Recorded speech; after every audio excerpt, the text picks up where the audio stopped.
So just going to go over a quick few tips and tricks on how to use the Cubic Grizzly wood stove.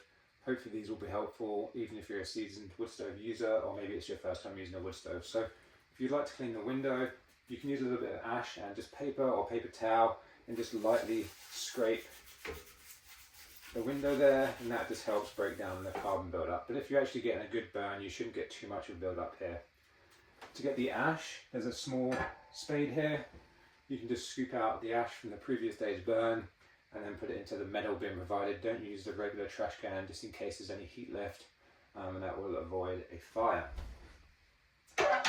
And whilst we're on the safety subject, this here is a fireproof mat, as is the one on the floor. So if any embers or sparks were to land on that, don't need to panic. It is fireproof. It's like a high temperature silicone. But if something did fly out, then there are some tongs here. These can be great for picking them up.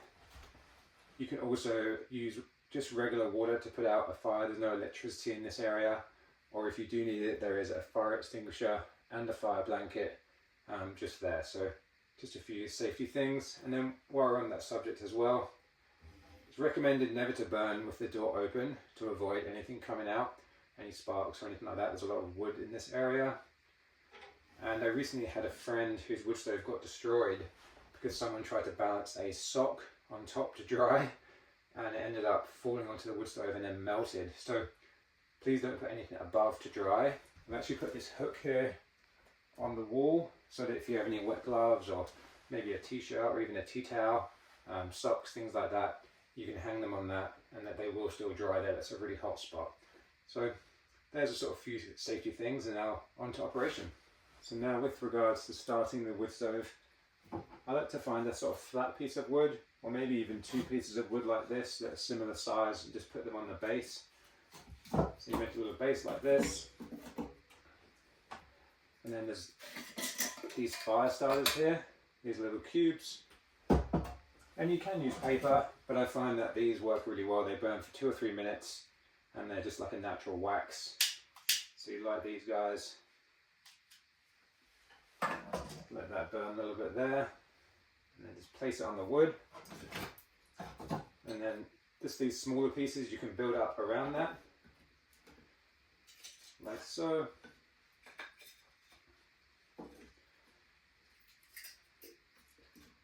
And of course there's many different ways to skin a cat. You can do this different ways, but I find this works quite well with the wood stove.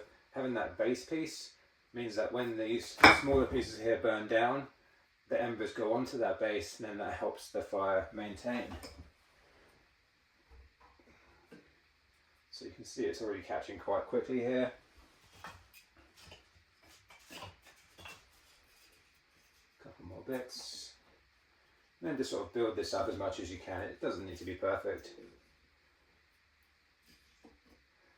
And then these two levers here, they're both chokes. What that means is they operate how much air is let into the wood stove.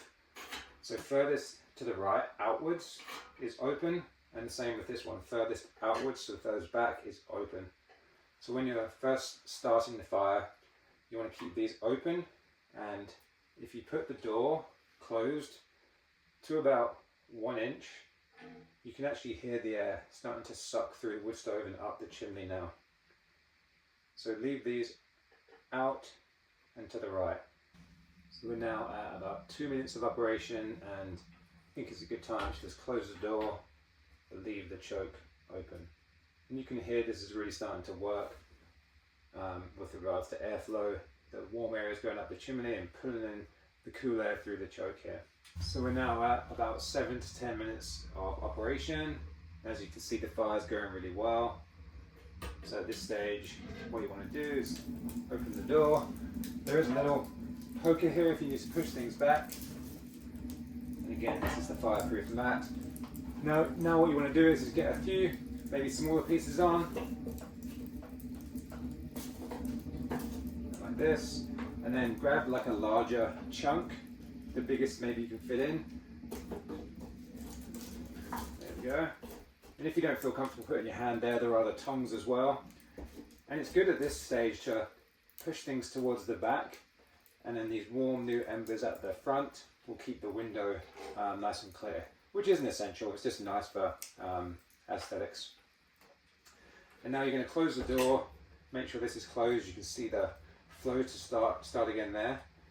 I close this choke, which is the rear choke, and then what the choke does again is it controls the airflow, and what that does in relation to the fire is controls the heat output. So now you can close it about halfway, I think would be a good kind of go-to, and you see the flame slows down. And if you were to just leave it like this now, this would last about 3 hours. So, you know, for example, if you were to do this in the evening at night, this will last about 3 hours into the night. You're welcome to put more wood on, or if the wood stove just died out, which is normally what happens, then the oil radiator thermostat will kick in, and that will also provide some heat. If for some reason you want to put the fire out completely, you can just close both of these, so you push them both inwards towards the stove, and you can see now the flame is dying very quickly because you're cutting off the oxygen flow. So again, open it up there. Now you can see it's coming back to life. So hopefully that covers everything, and I hope you really enjoy your stay, and you can always shoot me a message if you have any questions. Thanks so much.